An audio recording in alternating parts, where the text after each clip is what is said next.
नमस्कार सभी को, आप सभी का स्वागत है मेरे यूट्यूब चैनल पर।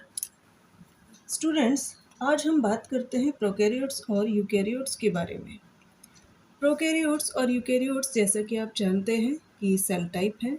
सेल दो टाइप में पाए जाते हैं, prokaryotic cells and eukaryotic cells. तो आज वही प्रोकैरियोट्स एंड यूकैरियोट्स आपसे बात करने आए हैं अपने कुछ फीचर्स को लेकर। Number 1 feature, cell size and cell organisation. Cell size and cell organisation के बारे में प्रोकैरियोट्स कहते हैं कि हमारे पास जो साइज होता है, हमारा जो साइज होता है वो 1 to 10 माइक्रोमीटर होता है। प्रोकैरियोट्स का क्या साइज होता है? 1 to 10 माइक्रोमीटर। सेल्यूलर ऑर्गेनाइजेशन या सेल ऑर्गेनाइजेशन। सेल ऑर्गेनाइजेशन में प्रोकैरियोट्स सिर्फ यूनिसेल्यूलर होते हैं। प्रोकैरियोट्स में कोई भी ऑर्गेनिज्म मल्टीसेल्यूलर नहीं होता है। एक्सेप्शंस किसी भी जगह पाए जा सकते हैं, बट अगर हम बात करें इन जनरल तो जो प्रोकैरियोट्स होते हैं वो यूनिसेल्यूलर ही होते हैं। इट मीन्स उनकी जो फुल बॉडी बनी हुई होती है वो सिर्फ एक सिंगल सेल से बनी हुई होती है। Next, eukaryotes. यूकैरियोट्स कहते हैं कि हम 5 to 100 माइक्रोमीटर तक हो सकते हैं, यानी कि जो यूकैरियोटिक सेल्स होती हैं वो 5 to 100 माइक्रोमीटर तक होती हैं। इनका जो सेल्यूलर ऑर्गेनाइजेशन है, इनका जो सेल ऑर्गेनाइजेशन है वो मल्टी सेल्यूलर होता है। मल्टी सेल्यूलर मीन्स किसी भी यूकैरियोटिक ऑर्गेनिज्म में बहुत सारी सेल्स हो सकती हैं। इसके अलावा मैनी सेल टाइप्स होते हैं इनके अंदर। क्यों? क्योंकि जो मल्टी सेलुलर ऑर्गेनिज्म होते हैं उनके पास बहुत सारे टिश्यूज़ होते हैं, बहुत सारे ऑर्गन सिस्टम होते हैं, ऑर्गन्स होते हैं। तो ये जो ऑर्गन्स हैं या ऑर्गन सिस्टम है, इनमें different different cells different different function करती है, डिफरेंट डिफरेंट वर्क करती हैं, और वो अपने फंक्शन के अकॉर्डिंग, अपने वर्क के अकॉर्डिंग मॉडिफाइड होती हैं। इसी वजह से उनका जो टाइप होता है वो डिफरेंट हो सकता है। नेक्स्ट फीचर आता है स्टूडेंट्स, ऑर्गेनल्स। ऑर्गेनल्स, जैसा कि मैं पहली वीडियोस में भी आपको बता चुकी हूँ कि सेल के जो कंपोनेंट्स होते हैं, सेल के अंदर जो कंपोनेंट्स पाए जाते हैं उन्हें हम कहते हैं ऑर्गेनल्स, सेल ऑर्गेनल्स। तो यहाँ ऑर्गेनल्स की बात करते हैं तो प्रोकैरियोट्स कहते हैं कि हमारे पास सिर्फ कुछ ही ऑर्गेनल्स हो सकते हैं, जैसे कि ट्राइबोसोम्स, या फिर ऑर्गेनल्स ना के बराबर उनके पास होते हैं।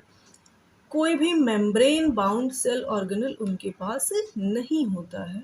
या प्रोकैरियोट्स कहते हैं कि हमारे पास कोई भी मेम्ब्रेन बाउंड सेल ऑर्गेनल नहीं पाया जाता है। Membrane bound cell organelles are absent in prokaryotes.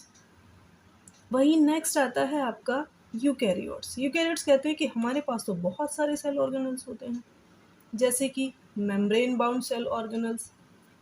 कौन कौन से हो सकते हैं मेम्ब्रेन बाउंड सेल ऑर्गेनल्स? जो मेम्ब्रेन बाउंड सेल ऑर्गेनल्स हो सकते हैं उनमें आता है nucleus, mitochondria, chloroplast, Golgi apparatus etc. इसके अलावा और भी अदर सेल ऑर्गेनल्स होते हैं। तो यूकैरियोट्स कहते हैं कि we have membrane bound cell organelles like nucleus, mitochondria, chloroplast, Golgi apparatus. इसके अलावा एंडोप्लाज्मिक रेटिकुलम वगैरह भी इसमें मिलती हैं। नेक्स्ट फीचर आता है स्टूडेंट्स डीएनए।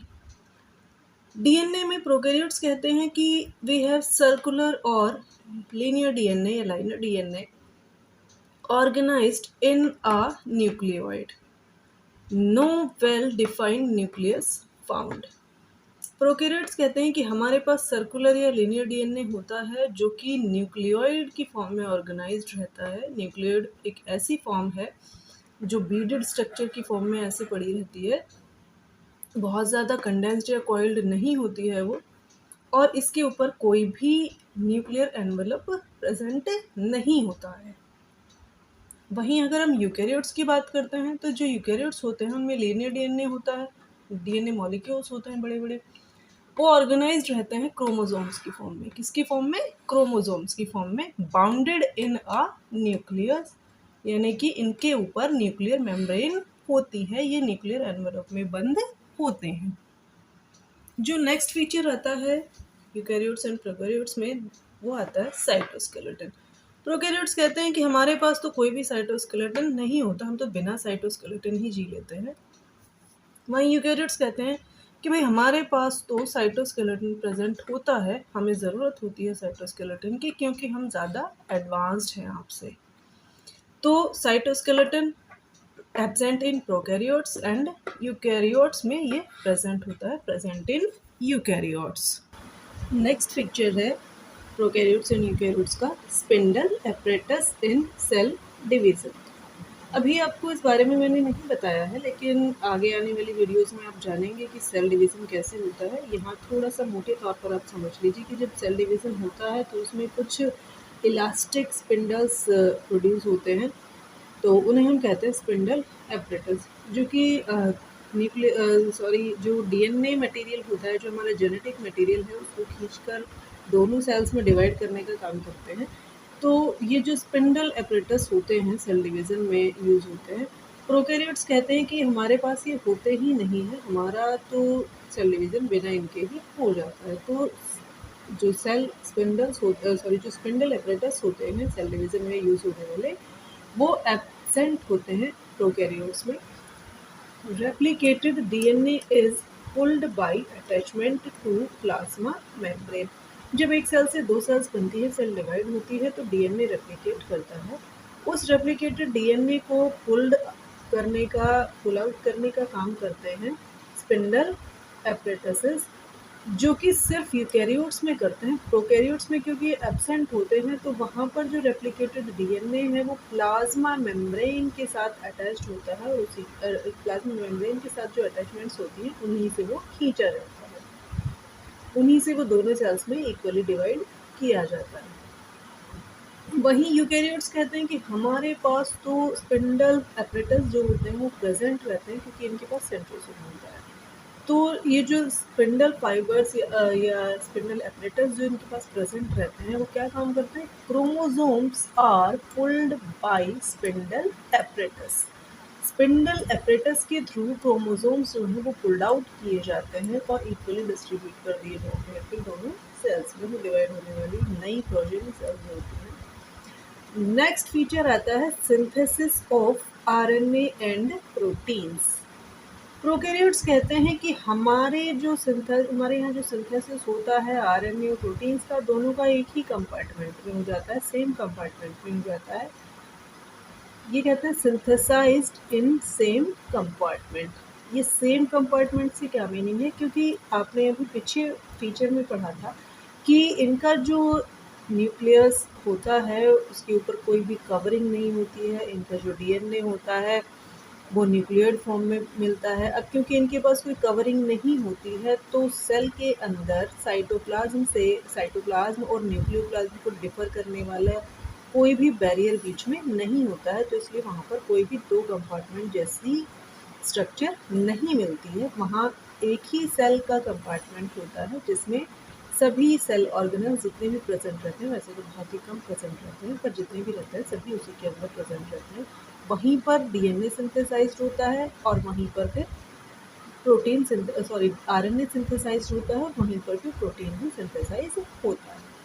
वहीं यूकैरियोट्स के पास क्या होता है? यूकैरियोट्स कहते हैं कि हमारा जो आरएनए होता है वो सिंथेसाइज्ड होता है न्यूक्लियस में। यूकैरियोट्स कहते हैं हम थोड़े एडवांस्ड हैं और हमारा जो आरएनए होता है वो सिंथेसाइज्ड होता है न्यूक्लियस में। इसी के साथ हमारा जो प्रोटीन होता है वो सिंथेसाइज्ड होता है साइटोप्लाज्म में। ऐसा क्यों होता है? क्योंकि इनका जो न्यूक्लियस होता है वो साइटोप्लाज्म से अलग रहता है, वो डिवाइडेड रहता है थ्रू अ न्यूक्लियर एनवेलप और न्यूक्लियर मेम्ब्रेन। इसीलिए सेल के अंदर दो कंपार्टमेंट्स बन रहे होते हैं। एक रहता है बाहर साइटोप्लाज्म वाला कंपार्टमेंट जिसमें साइटोप्लाज्म और अदर सेल ऑर्गेनल्स रहते हैं, वहीं पर दूसरा कंपार्टमेंट होता है न्यूक्लियस, जिसके पास आरएनए और डीएनए रहता है और उसी के पास आरएनए और डीएनए सिंथेसाइज्ड होता है। ये आरएनए फिर बाहर आता है और वहाँ पर प्रोटीन सिंथेसिस के लिए आगे का प्रोसेस चलता है। तो इसका जो प्रोटीन सिंथेसिस होता है वो साइटोप्लाज्म में होता है। क्यों? क्योंकि इसकी जो एंडोप्लाज्मिक रेटिकुलम होती है उसके पास राइबोसोम्स होते हैं, कुछ फ्रीली राइबोसोम्स भी होते हैं, वो राइबोसोम्स ही सिंथेसाइज करने का काम करते हैं। क्योंकि जो प्रोकैरियोट्स होते हैं उनके पास तो क्या होता है, 2 कंपार्टमेंट होते नहीं, तो जो 2 कंपार्टमेंट होते नहीं तो फिर उनका जो सिंथेसाइज़्ड होता है आरएनए और उनका जो प्रोटीन सिंथेसाइज़ होता है वो सेम कंपार्टमेंट में ही होता है। बट यहाँ पर 2 कंपार्टमेंट्स होते हैं, तो इसीलिए न्यूक्लियस में सिंथेसाइज़ होता है आरएनए और जो साइटोप्लाज्म होता है उसमें सिंथेसाइज़ होता है आपका प्रोटीन्स। नेक्स्ट फीचर आता है स्टूडेंट्स मेटाबॉलिज्म। मेटाबॉलिज्म प्रोकैरियोट्स के अंदर एरोबिक भी होता है और एरोबिक भी होता है और एनारोबिक भी होता है। जो एनारोबिक और एरोबिक मेटाबॉलिज्म है उससे मीनिंग है कि एरोबिक मेटाबॉलिज्म में ऑक्सीजन यूज़ होती है, एनारोबिक में ऑक्सीजन यूज़ नहीं होती है। यूकैरियोट्स कहते हैं कि भाई हम तो ऑक्सीजन यूज़ करते हैं और हमारे पास तो जो मेटाबॉलिज्म होता है वो सिर्फ एरोबिक टाइप का होता है। इट मीन्स ये अपने मेटाबॉलिज्म में ऑक्सीजन को यूज़ करते हैं। आज की वीडियो में स्टूडेंट्स इतना ही। इसके आगे के फीचर्स लेकर हाजिर होंगे हम नेक्स्ट वीडियो में। तब तक के लिए गुड बाय। और अगर आपको वीडियो अच्छी लगी हो तो हमारे चैनल को सब्सक्राइब ज़रूर करें